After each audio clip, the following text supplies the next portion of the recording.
Tout être humain naît avec bonté dans le cœur, car il a été créé à l'image et à la ressemblance de Dieu. Mais, en raison du péché, nous nous éloignons du Seigneur et devenons vulnérables aux attaques de l'ennemi, qui profite de nos faiblesses pour causer la destruction. Mais comment une personne peut-elle être utilisée par Satan pour entraver l'œuvre de Dieu dans sa vie? Tout d'abord, avec la permission de Dieu, car les démons ne font rien sans le consentement du Seigneur. Deuxièmement, les personnes qui ourdissent le mal, qui nourrissent la méchanceté dans leur cœur, sont utilisées par l'ennemi pour semer la division, les querelles, les mensonges, les disputes, les commérages, et dans tout cela, Satan se camoufle afin que nous ne nous rendions pas compte de sa présence. C'est pourquoi nous avons besoin de demander discernement et protection spirituelle à Dieu, afin que lorsque des personnes influencées par les démons viennent à nous, nous soyons protégés et renforcés contre toute attaque malveillante. Et une autre chose très importante que tu dois savoir est que ton frère n'est pas ton ennemi. Regarde ce que dit la Bible. Car nous n'avons pas à lutter contre la chair et le sang, mais contre les dominations, contre les autorités, contre les princes de ce monde de ténèbres, contre les esprits méchants dans les lieux célestes. Cela signifie que lorsque quelqu'un essaie de te blesser ou de te nuire de quelque manière que ce soit, le diable agit à travers sa vie. C'est pourquoi, à partir d'aujourd'hui, adopte une approche spirituelle et ne te concentre pas sur la personne, mais sur ceux qui se cachent derrière elle. Dans le livre de la Genèse, nous voyons le premier homicide commis contre un propre frère, entre Caïn et Abel. La Bible raconte que Satan a semé la jalousie dans le cœur de Caïn, ce qui l'a conduit à tuer son frère. Par conséquent, comprends que les personnes ne sont pas tes ennemis, mais l'ennemi peut les utiliser, et tu dois être attentif et vigilant pour que l'amertume et la colère ne dominent pas ton cœur. La Bible dit quelque chose de très important sur la bataille spirituelle. Regarde ce qui est écrit. Soyez sobres, veillez. Votre adversaire, le diable, rôde comme un lion rugissant, cherchant qui il dévorera. L'apôtre Pierre nous met en garde en nous demandant d'être vigilants et de ne pas ouvrir de brèche pour l'ennemi, car il veut nous détruire. Malheureusement, de nombreuses églises et pasteurs ont enseigné aux brebis comment recevoir les bénédictions de Dieu et atteindre la prospérité financière, mais peu ont enseigné à reconnaître les pièges de l'ennemi.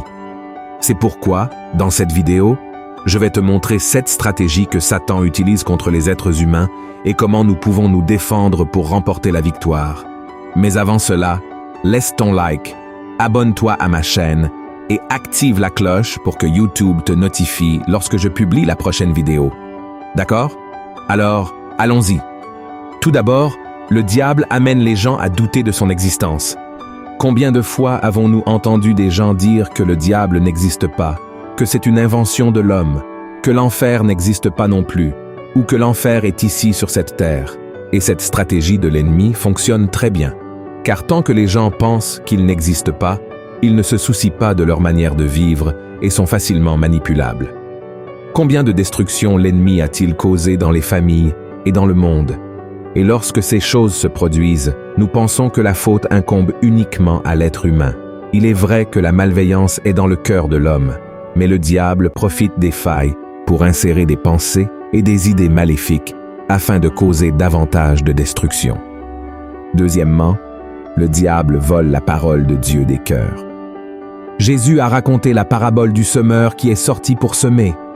Alors qu'il jetait la semence, une partie d'elle tomba le long du chemin, fut piétinée, et les oiseaux vinrent et la mangèrent. En interprétant cette parabole, Jésus a dit que ces oiseaux symbolisent le diable, qui vient et arrache la parole du cœur pour que la personne ne croie pas et ne soit pas sauvée. Mais après tout, quelle est cette parole? C'est le message de l'Évangile qui révèle à quel point nous sommes pécheurs et montre la nécessité urgente de la repentance. Jésus a dit que lorsque cette semence est piétinée, c'est-à-dire ignorée par les gens, le diable vient et enlève cette semence, car il sait qu'il peut transformer le cœur de l'homme. Troisièmement, le diable sème l'ivraie au milieu du blé. Dans une autre parabole, Jésus raconte que pendant que les serviteurs de Dieu dormaient dans le champ, l'ennemi vint et sema l'ivraie au milieu du blé. Autrement dit, les enfants du malin s'infiltrèrent au milieu du peuple de Dieu, Cela montre que, souvent, le diable travaille de l'intérieur vers l'extérieur. Il utilise des personnes en apparence croyantes, qui utilisent des mots de la Bible, mais qui sont en réalité des enfants du malin. Ces personnes sont dans les églises, occupent des postes de leadership, mais appartiennent au royaume des ténèbres, et sont là seulement pour causer des querelles et des divisions. Et observe dans cette parabole que l'ennemi a semé l'ivraie exactement au moment où les enfants de Dieu dormaient. Autrement dit, pendant que l'Église dort, le diable travaille. Quatrièmement, le diable opprime les personnes avec des maladies. La Bible parle de certaines personnes que le diable a opprimées avec des maladies. C'est le cas de Job, par exemple, de la femme qui était courbée pendant 18 ans à cause d'un esprit de maladie, et d'autres personnes avec des problèmes d'audition et des maladies mentales. Il est logique que toutes les maladies ne soient pas causées par des démons, mais de nombreuses personnes vivent sous l'oppression de maladies provoquées par l'action de l'ennemi. Et quand elles remettent leur vie à Jésus et se repentent de leurs péchés, elles sont complètement guéries. Nous devons avoir un discernement spirituel pour ne pas agir comme les amis de Job, qui le jugeaient et disaient que Dieu le punissait. Mais lorsque nous lisons le livre de Job, nous découvrons que Satan était derrière toute cette souffrance et que Dieu permettait cette tragédie pour que l'ennemi soit vaincu et que Job en sorte renforcé. Cinquièmement, le diable tourmente les personnes qui nourrissent la rancune et le ressentiment. Celui qui ne pardonne pas n'a pas la paix. Celui qui garde rancune et ressentiment, en plus de vivre tourmenté, peut devenir un instrument du diable pour se venger de l'autre personne ou souhaiter le mal. Dans Éphésiens, chapitre 4, il est mentionné que lorsque nous sommes en colère, nous devons chercher Dieu et pardonner le plus rapidement possible pour ne pas laisser de place au diable. La Bible montre que la manière la plus facile de libérer le pardon envers ceux qui nous ont blessés ou causé du tort est de reconnaître combien nous avons été pardonnés par Dieu, même sans le mériter. Sixièmement, le diable crée de fausses doctrines pour tromper les personnes. L'apôtre Paul parle du fait qu'à la fin des temps, beaucoup abandonneront la foi et suivront des esprits trompeurs et des doctrines de démons. Et l'une des choses que nous entendons beaucoup ces derniers temps est que nous servons tous le même Dieu et que tous les chemins mènent à Dieu. Cependant, ces affirmations sont de grands mensonges que le diable a utilisés pour nous détourner du seul chemin, de la vérité et de la vie, qui est Jésus-Christ. Et chaque jour, Satan crée et propage de nouvelles religions et philosophies qui prêchent la paix et l'amour, comme s'il s'agissait de chemins alternatifs nous conduisant au même destin. Mais la vérité est qu'il n'y a pas d'autre chemin. Observe ce qui est écrit. Car il y a un seul Dieu, et aussi un seul médiateur entre Dieu et les hommes, Jésus-Christ homme, qui s'est donné lui-même en rançon pour tous.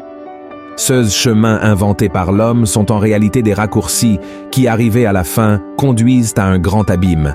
C'est pourquoi il n'y a qu'une seule façon de ne pas être trompé, c'est de connaître la vérité qui se trouve en Jésus.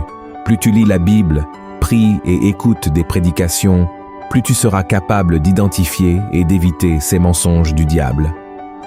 Et enfin, septièmement, le diable attaque l'esprit des personnes.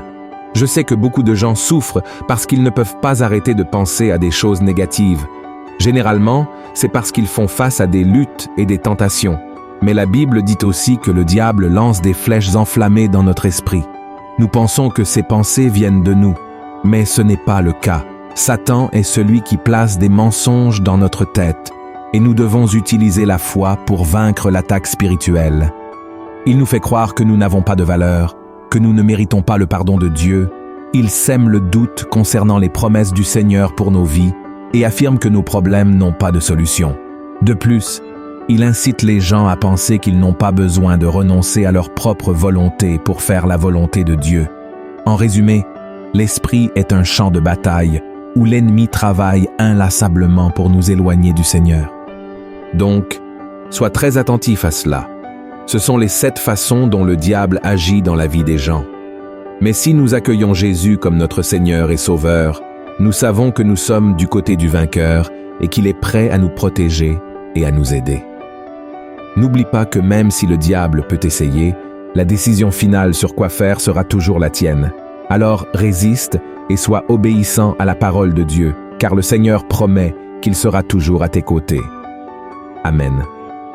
Si tu as apprécié ce message, partage-le avec tes amis et abonne-toi à ma chaîne. Que Dieu te bénisse.